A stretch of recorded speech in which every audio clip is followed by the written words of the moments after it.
that not even infants are to be spared. So in this one chapter of Deuteronomy, we have God authorizing the enslavement of some captive peoples, the killing of others, including non-combatants, and the appropriation for the victor's sexual pleasure of whatever women are permitted to survive. If you think I'm reading too much into the use of the word enjoy here, consider the following passage. When you go out to war against your enemies, and the Lord your God hands them over to you, and you take them captive. Suppose you see among the captives a beautiful woman whom you desire and want to marry, and so you bring her home to your house. She shall shave her head, pare her nails, discard her captive's garb, and shall remain in your house a full month, mourning her father and mother. After that you may go into her and be her husband, and she shall be your wife. But if you are not satisfied with her, you shall let her go free and not sell her for money. You must not treat her as a slave, since you have dishonored her. Nothing is said here about the woman's consenting to become the man's wife, and her consent is evidently not considered important. The NRSV translation, which I've been treating as my default version, euphemizes here when it says that the man has dishonored her. The New JPS translation brings out more clearly the fact that the intercourse is forced. You are not to sell her because you have had your will of her. The verb here is the same one used in Genesis 34 for the rape of Dinah. So Deuteronomy grants the Israelite warriors permission to rape the Canaanite women they take captive, or at least the ones they find beautiful. If the woman fails to please her husband is in scare quotes, he's not permitted to sell her into slavery. This may, for all I know, be an improvement on the customs of other countries in the ancient Near East. He's required to release her, like a fish, which is too small to keep. But the situation of a woman set free in an alien nation after her family and indeed her whole culture have been destroyed could not have been enviable. The interests of Canaanite women are evidently not of much concern to the God of Deuteronomy, any more than the interests of Egyptian parents were to the God of Exodus when he proclaimed the death of the firstborn children to punish the Pharaoh for his intransigence which Yahweh himself had caused by hardening Pharaoh's heart. Nowadays, critical biblical scholars inform us that the stories told in Exodus probably describe events which never happened, and the same is true of the stories told in Joshua about the conquest of Canaan. As Professor Anderson puts it, they are not historical records of what really happened, but after-the-fact literary fictions.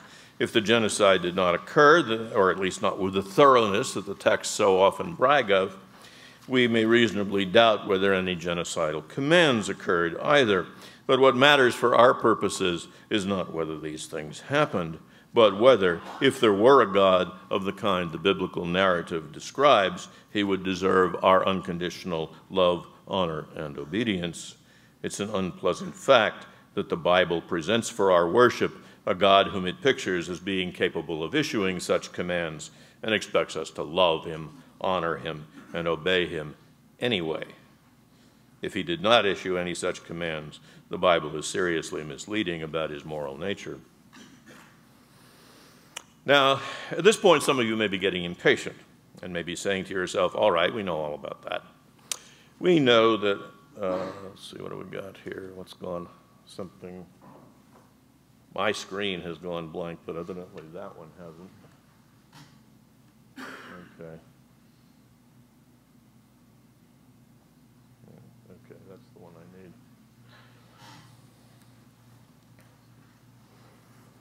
We know that the God of the Hebrew Bible commanded child sacrifice and genocide and gave permission for slavery and rape, did many other things which might seem embarrassing to a 21st century Christian. We knew all about these things long before the new atheists came along and made such a fuss about them. So we don't need to be told about that. We have our ways of defending God against these charges, which don't require us to deny that God said what the Bible reports him as having said. What we want to see is whether you have anything to say against our defenses, which we might need to reply to. You will see that I'm under no illusions about my role in this conference. It's not to represent a point of view which Christian philosophers might ultimately be persuaded to accept. It's to be a sparring partner who can help the faithful work out their best defense against old criticisms which have acquired a new urgency now that the events of 9/11 have freed the critics of religiously based ethics to become more vocal. My wife pointed out to me this morning the ominous date of this talk. I accept this role, but that seems to me all the more reason to insist that we appreciate how many truly appalling passages there are in the Bible, and not just in the Hebrew Bible either, but also in those scriptures which Christians refer to as the New Testament. Christians should not be complacent about the moral superiority of their scriptures to those of the Jews, as I shall try to show before I finish. We've already seen one example of the importance of numbers in our discussion of the binding of Isaac. If the command to sacrifice Isaac were an isolated case, it might not be too damaging to admit that on one occasion the Bible attributes to God a command he never gave and never would have dreamed of giving, particularly if we can find passages in the Bible in which God is represented as saying that he never, ever would have commanded such a thing.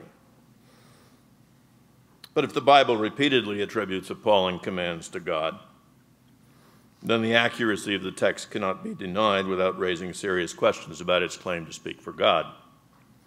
We shall see further examples of the importance of numbers as we proceed, but first let's consider a reply someone might wish to make about the binding of Isaac. Look, it may be said, the reason Adams got in trouble about the binding of Isaac is that he was too squeamish.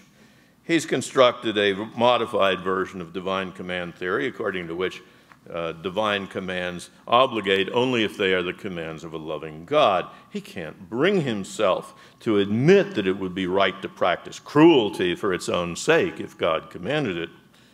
So when he's confronted with a biblical narrative in which God gives what seems to be a very cruel command, a command just too hard to reconcile with the loving nature he believes God must have, his only option is to deny the data.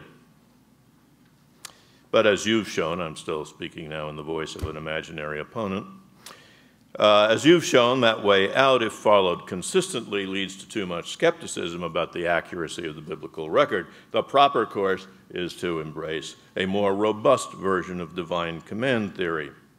God's sovereignty entails that whatever he commands is just, no matter what the specific content of the command. If there were moral restrictions on his conduct, things justice required him not to do, that could only be because he was subject to the will of a higher authority. But there's no higher being who has authority to command him to do anything. So we must overcome our squeamishness and admit that all those things you find so offensive, child sacrifice, genocide, slavery, rape, and whatever other embarrassments you may bring up, those things are right whenever God commands them or permits them. So far as I can make out, Professor Flanagan has a fairly robust version of divine command theory to judge from his comments on Evan Fales' paper. I do not claim that my robust version of divine command theory and the version formulated by Adams are the only ones available. There are many different ways of developing voluntarism.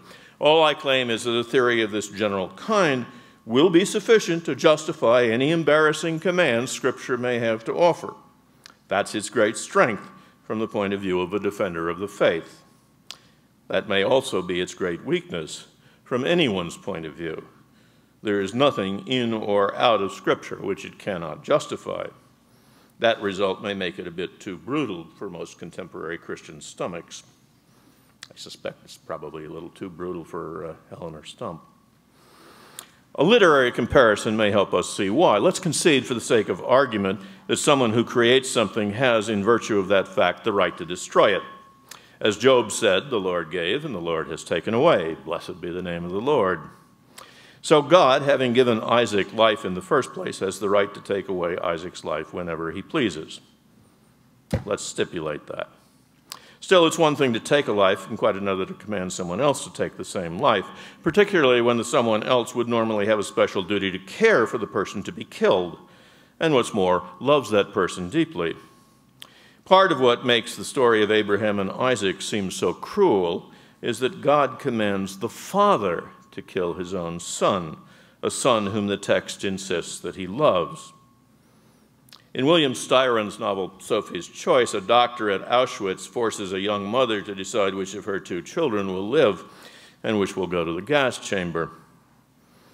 If the doctor had simply wanted one of the children to die, he could have killed the child himself or ordered someone else to do it. But that would not have been enough for him. He wanted to make the mother complicit in her child's death by deciding which one would die. I say, sadistic bastard. How horrible for the child to die in the knowledge that her mother has chosen her to die. How horrible for the mother to die, to know, not only to have to make that choice, but to know that her child died with the knowledge that she had done so.